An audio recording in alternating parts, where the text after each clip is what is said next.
Alright, it's Saturday, February 7th, and I guess this is just going to be a marathon session for me.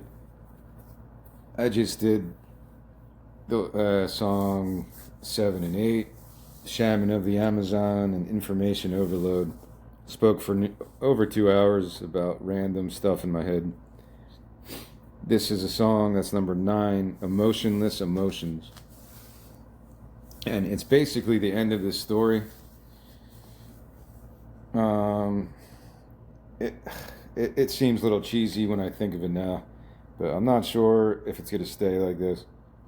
Where we last left the story in terms of the animation I want to create for this album, or somebody else might do it for me, because I don't know how to make animations.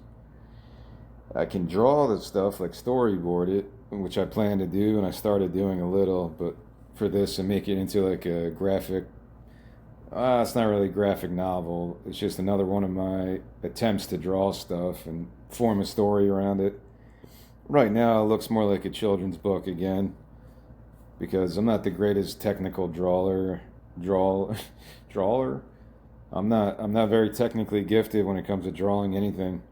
I once tried to draw a Philadelphia Flyers logo, and it looked like, I don't know, like bird wings with some kind of mutant hockey puck. I don't know. It was terrible.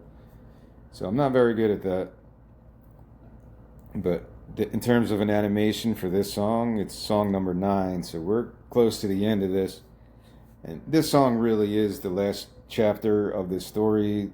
Last song, Willie came back from the Amazon jungle, went back to the comedy club, and he kind of let out all his frustrations about humanity. Why is the tribalism doing this? Why is the ego doing this to people? Why is everything so left versus right, holy versus evil, religious versus heathen, your religion versus my religion? Well, within a specific religion, that splits too. Now there's two different sects or two different uh, denominations, and then that splits again. It's just constantly happening, and it doesn't mean it'll lead to violence, but sometimes it does. So yeah, the last song is Willie at the comedy club, going back where he started from, before he started his quest for enlightenment. And I went through it, so I don't want to talk about it again, but he evaporated into nothing, and he brought all the communication waves of today with him: radio waves, television signals, satellite signals.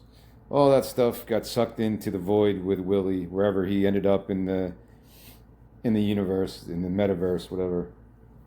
That's where we left the story. So it became very much like a science fiction story now. But it's been like that the whole way through in reality, or in non-reality. Willie the vegan, this whole story was modeled like a science fiction story, so I shouldn't be surprised that I ended the story kind of like that. I mentioned that movie Lucy again because a couple of times now I've mentioned that movie because it inspired me and influenced me to direct a story like this, where Willie becomes some consciousness that is eternal. Because maybe stuff is like that. Like some religions do believe in spirits. It's really just consciousness, right? What is consciousness? Nobody really knows. What are spirits? I don't know. Some people think they know what spirits are, but what is your personal definition of a spirit?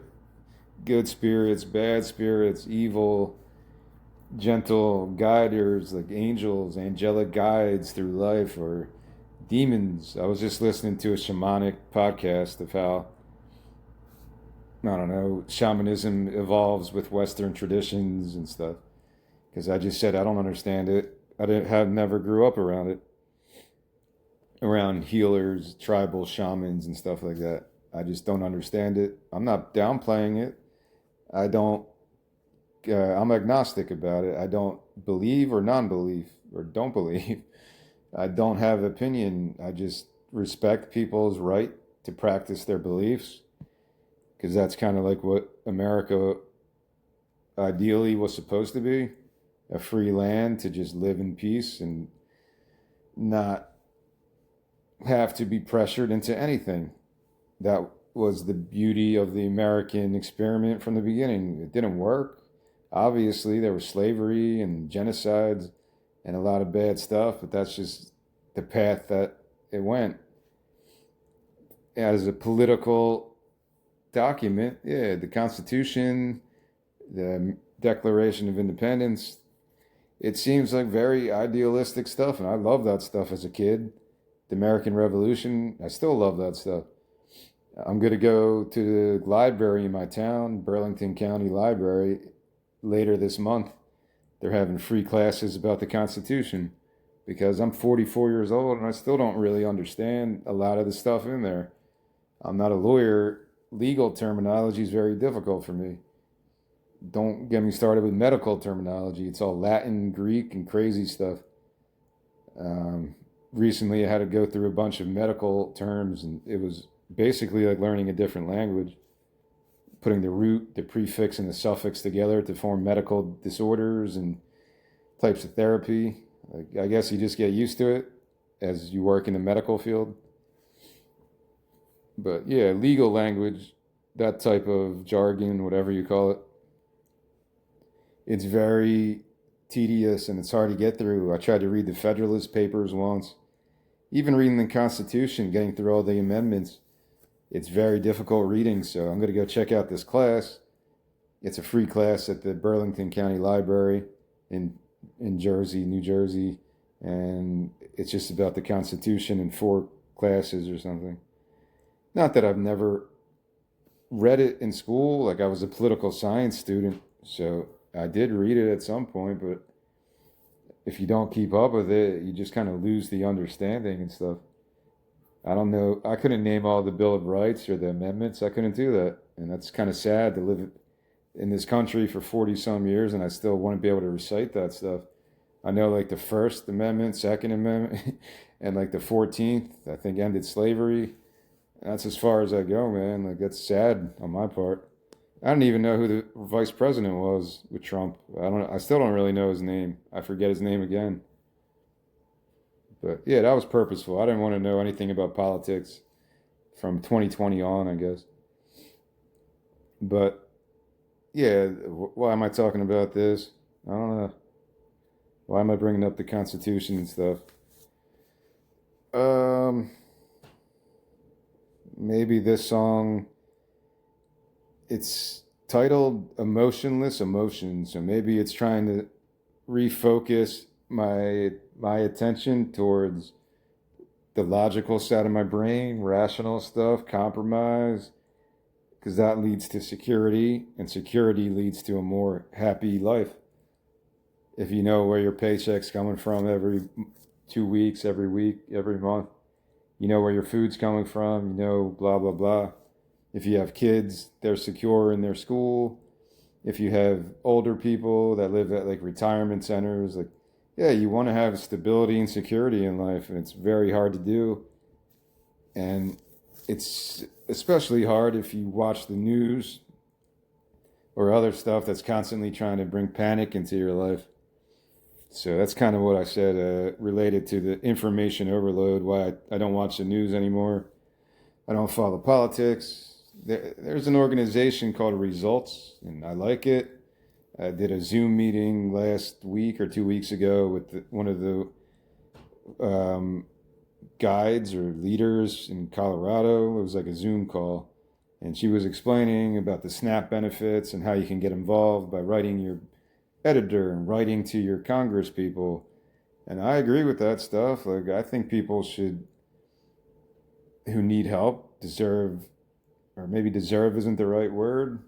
If you need help, you should just be able to get it. As long as it's like legitimate, you're not trying to scam people. I don't know why people would be against that. If people need help, they need help with their children or themselves or just the basic needs and stuff. Like, yeah, there's got to be some kind of assistance to people. Like, these programs are very complicated. I get it, but I decided, I don't feel like doing this stuff because it's too much politics, and I don't want to get involved in politics, even if it's stuff I do believe in. Like, the SNAP benefit stuff, I would be on that side of that conversation. Like, you shouldn't cut that stuff. There's plenty of resources, right? Why are you going to cut stuff like that? But I don't want to get involved in politics where it becomes like a daily part of my life. I don't want that in my life. Maybe at some point, because it always sneaks back in, like the Godfather quote. They tried, I try to go away, and it always, and they drag me back in, whatever that is. I'm misquoting the Godfather now, but whatever. This song, maybe it's related to that, kind of trying to find a happy balance that everyone tries to look for. Like, I'm in a different place in my life to start a new career in nursing. I'm 44, and it's like I'm so not panicked, but I just want to get started, work, do everything by the book, and learn how to survive as a nurse professionally, protect myself against any diseases, protect myself against abuse, any kind of abuse, and make sure other people aren't getting abused. There's a lot of stuff involved that I didn't know about before. It's not just checking on people and checking people's blood pressure. There's a lot of social interactions that I need to get used to.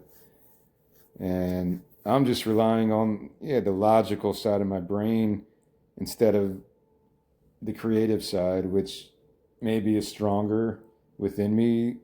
I feel like I've been writing stories since I was like 8 years old, creating characters since I was 8 years old, creating universes since I was like 8 years old. Like, it's always been a part of my life to some degree. This is the same stuff I was doing when I was 8. Like, honestly, there's probably a lot of stuff, if I could dig around to find old stories that I wrote as a little kid, and they're probably not that far removed from what I'm doing now. Because I just like it, absurd stuff like that. And yeah, as a kid, what are you going to write about? You're just going to write about cartoons and stuff. So it's not that far from what I'm doing now. This song it is a rap song, and it's a little bit shorter than the other ones. And again, I end this song with another religious quote from the book of Proverbs. I'm actually quoting the Bible at the end of this one.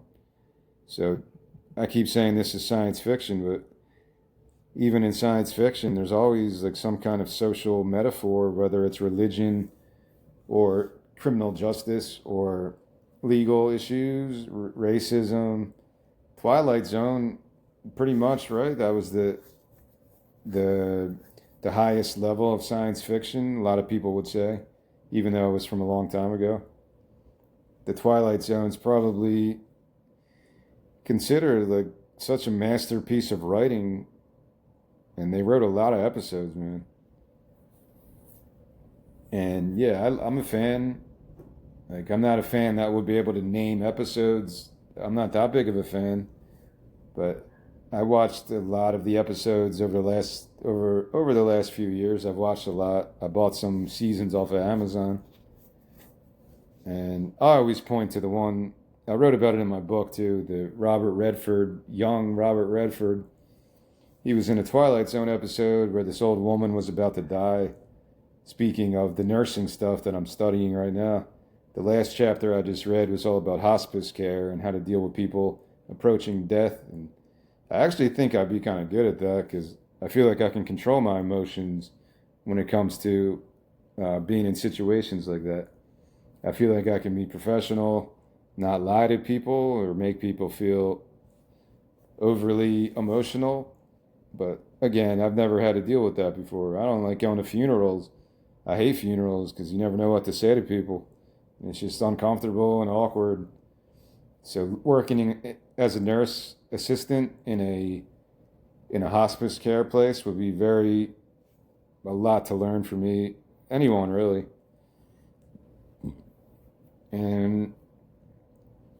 But yeah, sometimes I do think that emotions are all fake anyway. It doesn't mean I'm promoting sociopathy, or I think sociopaths are more well-adjusted people.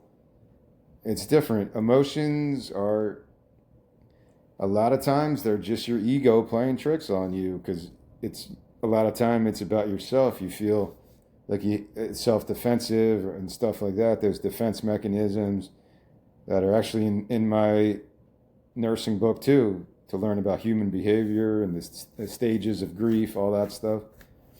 That's stuff that's also included in there that people should know as a nurse, I guess. What is it like?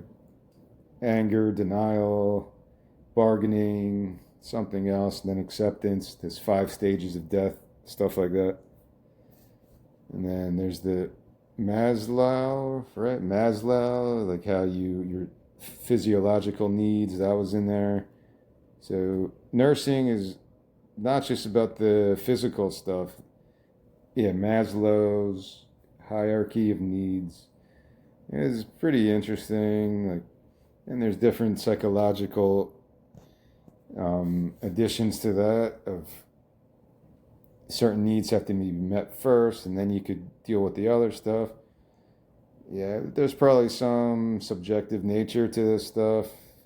People try to create different theories about how to interact with strangers because as a nurse or a nursing assistant, yeah, you don't know these people, you don't know their backgrounds.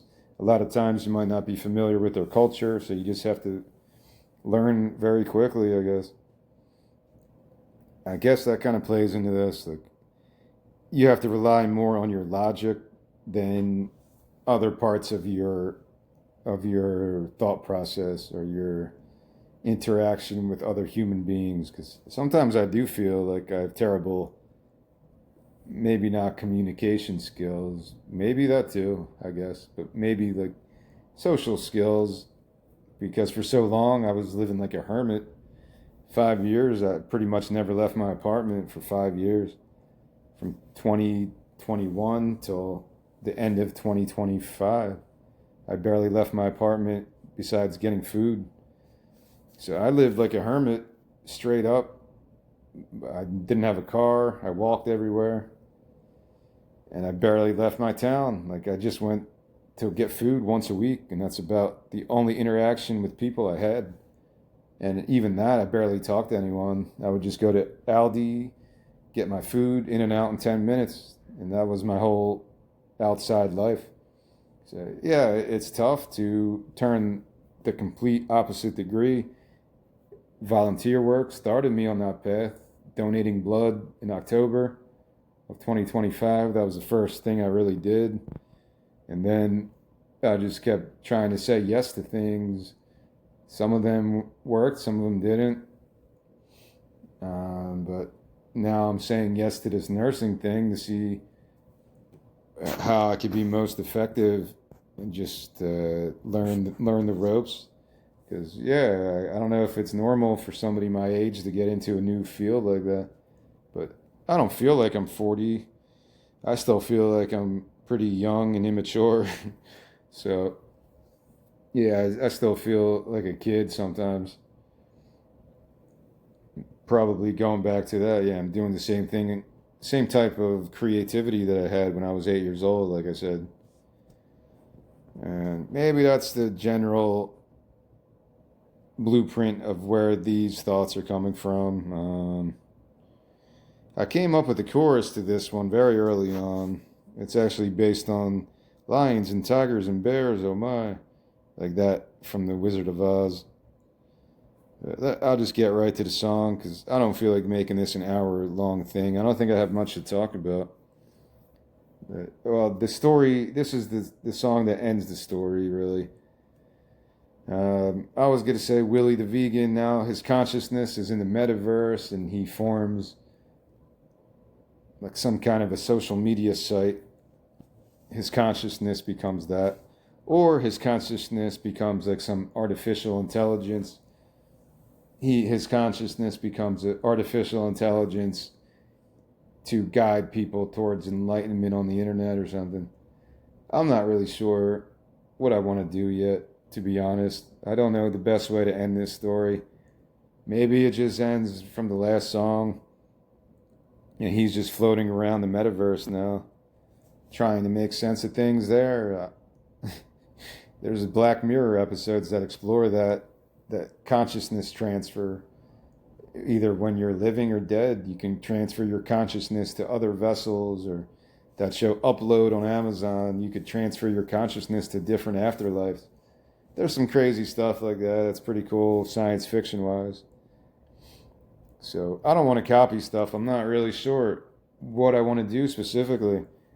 Willie the Vegan evaporates with all the other types of technology. Excuse me. But how could he create a new internet site if there's no more internet? So I don't really know where this story is going to end yet, to be honest. I'm not sure.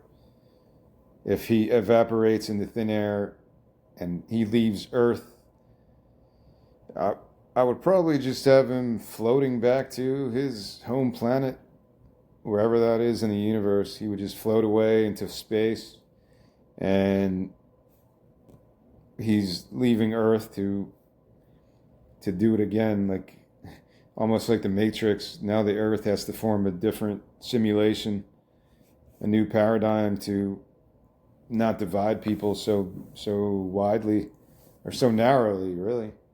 I think the problem is we divide people too narrowly.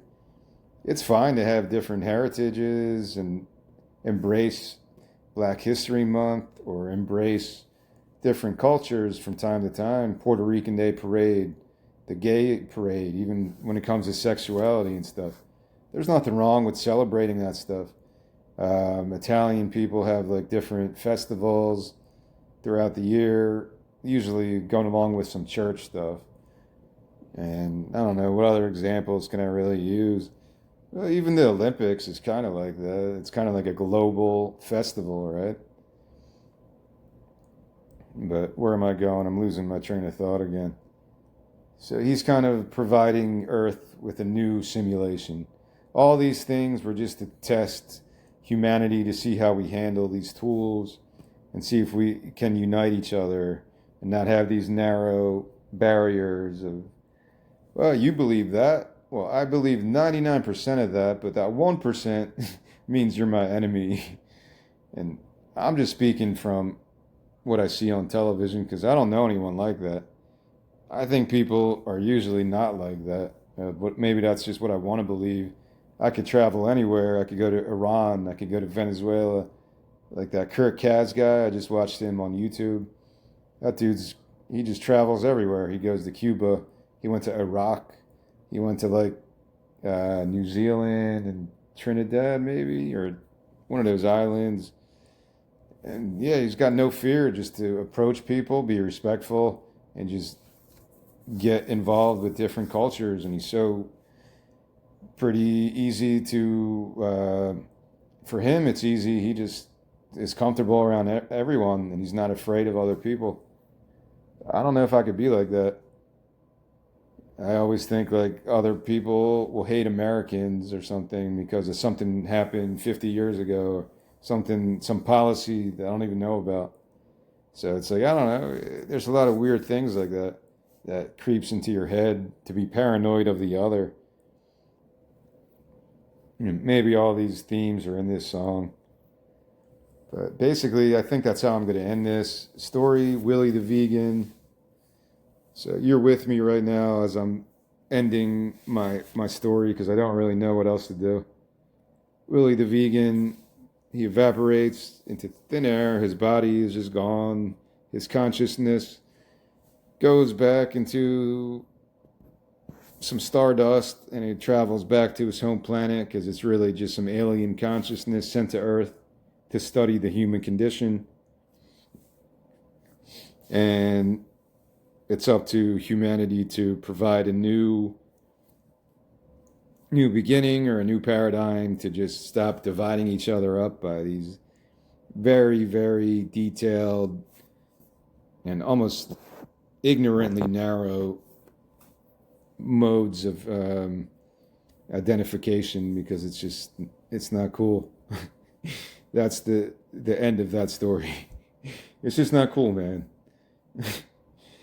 And that's Willie the Vegan's journey. So I think that's cool. If an alien sent someone down to study humanity, they would probably do it like that. They wouldn't want the alien consciousness to even know that it's an alien consciousness because it might bias the report. So they would send down some alien consciousness to study humanity, and the alien consciousness would take the form of some human or whatever vessel that they come up with. Could be artificial. And this entity, Willie the vegan, will not even know as he's going through life that he's really just an alien. That's almost like what Scientologists believe, but I don't want to talk about that because I really don't know a lot about Scientology. But then at the end, this song, he's just going back to his home planet and he realizes his whole life was kind of a lie, but also he's just at peace because now he's just consciousness. He's not in his body anymore. And I guess that's the end of the story, really. Maybe this would work more in terms of cinema because that would be a pretty cool ending, I think, where people are just like, what the hell? All you see is just some stardust floating in space. Like, people will just have to connect the dots like that, I guess. But it's been done so many times. It's really not that of an. It's not a new type of story I'm writing here. Even Space Odyssey with the Star Child at the end, that was kind of similar. So that's where I'm going with this. I really don't know how else I would end a story like this. I'm just trying to be genuine about my thought process here. I'm more concerned with the music for something like this than the actual story. But I still kind of like the story. I think it's kind of interesting. Some of the angles I took, that Willie was just there to study us. If aliens wanted to study us, that's how they would do it, right? Or test us or study us. Even the Bible has stories about God testing people or angels coming down and interacting with humanity. I think that's in the Bible, or it's in like some belief systems, like about angels coming down and having sex with the giants that used to live here. Someone believes in that. I forget what sect of Christianity that is. I don't know. There's a book of, I can't even think of it now. See, my memory is kind of bad. Enoch. Yeah, the book of Enoch. I don't know what religion believes in that, but that is a story that people believe in. Angels came down and they had sex with giants, or no. They had sex with human women, and the angels and the women, they gave birth to a race of giants. So it's pretty interesting. That was like the coolest thing I've ever heard in terms of religious lore, or some people believe it's true. Whatever you want to believe is fine. I'm not judging people. The book of Enoch is these fallen angels mated with human women, and they created a race of giants known as the Nephilim. I wrote a screenplay basically centered on that because I thought it was so interesting of a story. But God got so angry with this that he caused the flood because he wanted to wipe out all this stuff. So I don't know. Somebody else could, well, if anyone listened to my stuff who was a rabbi, or I don't even know if it is a part of Judaism. I don't think so. I don't think it's accepted as a religious book in Judaism. Maybe, I don't know. Who accepts the book of Enoch? Ethiopian Orthodox, Eritrean Orthodox are the primary religious bodies that accept the book of Enoch. But most other Christian Jewish traditions do not accept it as gospel or whatever. But whatever, whether you believe in it or not, I'm not judging people. I'm just saying it's a really interesting story, and I used it before. Yeah, so let me just get to the lyrics before I ramble on for an hour again. I'm already at 30 minutes, so let me get through the lyrics here. It's a spoken word rap song.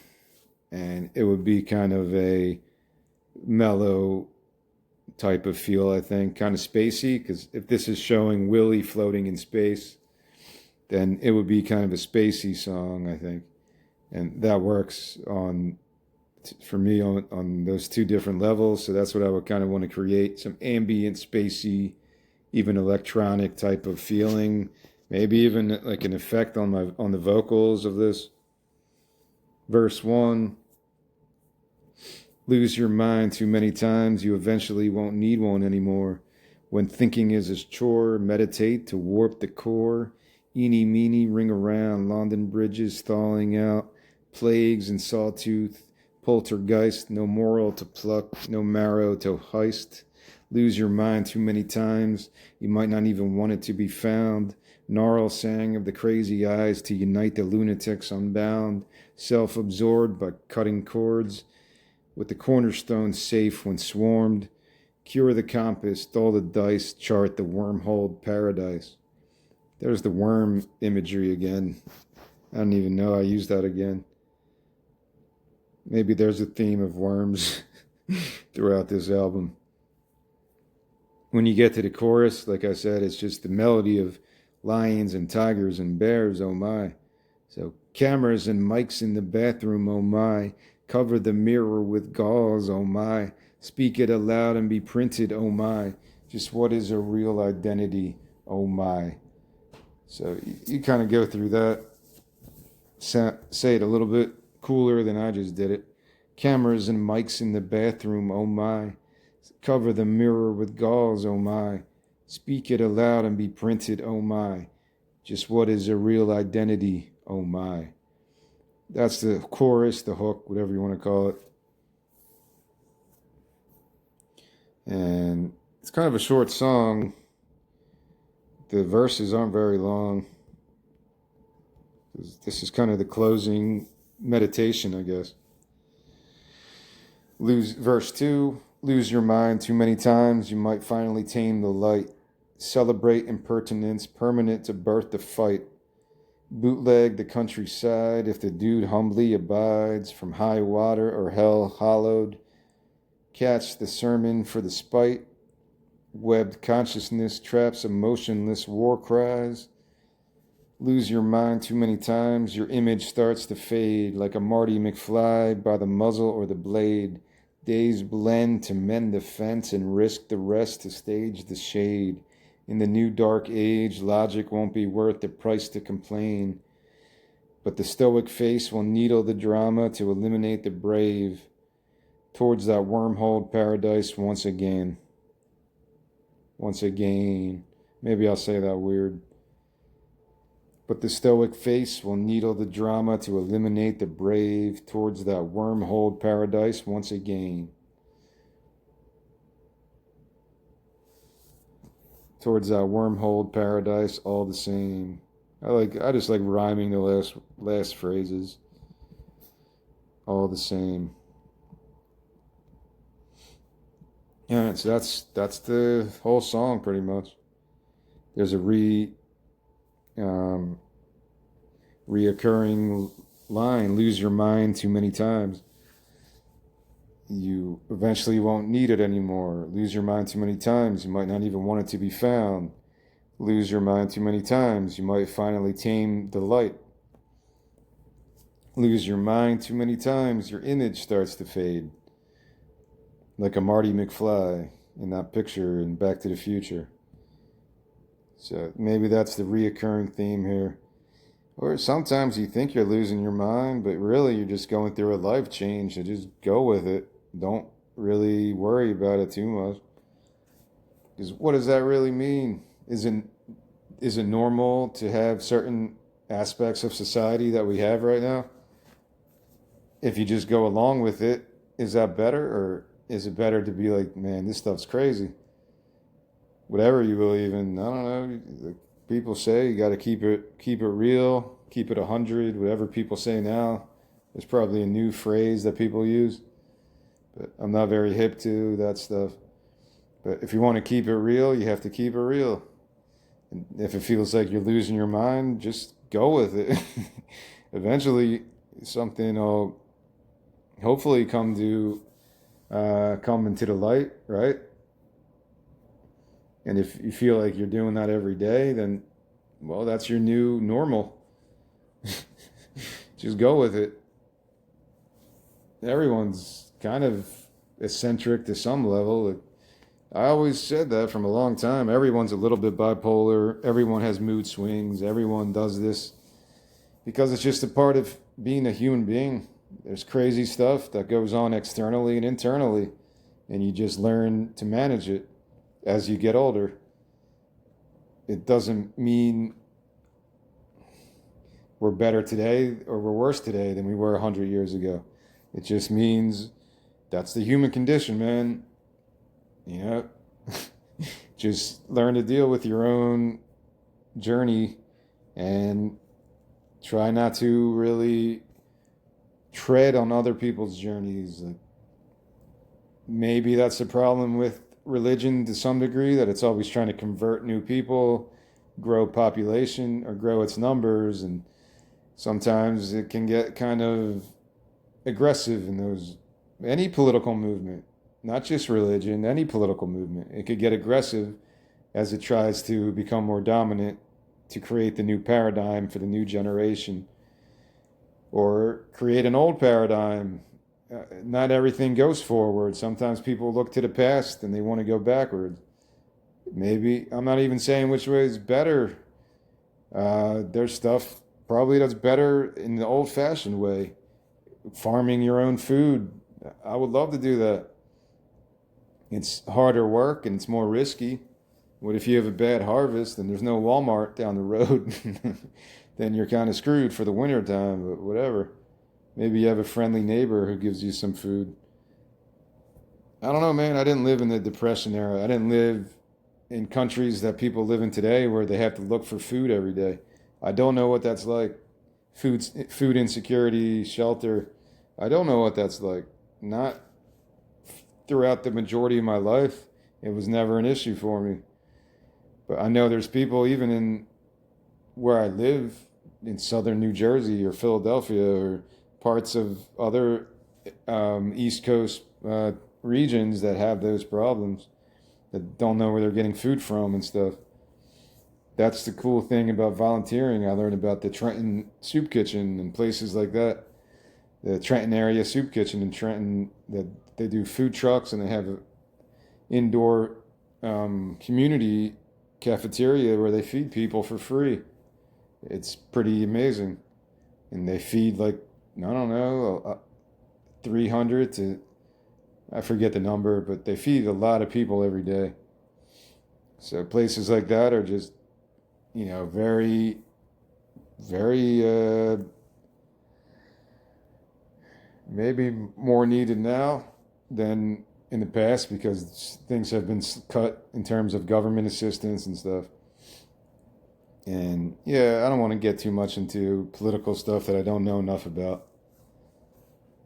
And because I don't follow this stuff and I don't research the history of SNAP benefits, how it changes if it's a Democrat or Republican or by demographics. I don't get in depth with this stuff, so I can't really speak intelligently. And I guess I'm going to end this here because I've already rambled for way too long. Yeah, 40 minutes is usually the good spot to end it before I just start going in circles and repeating myself.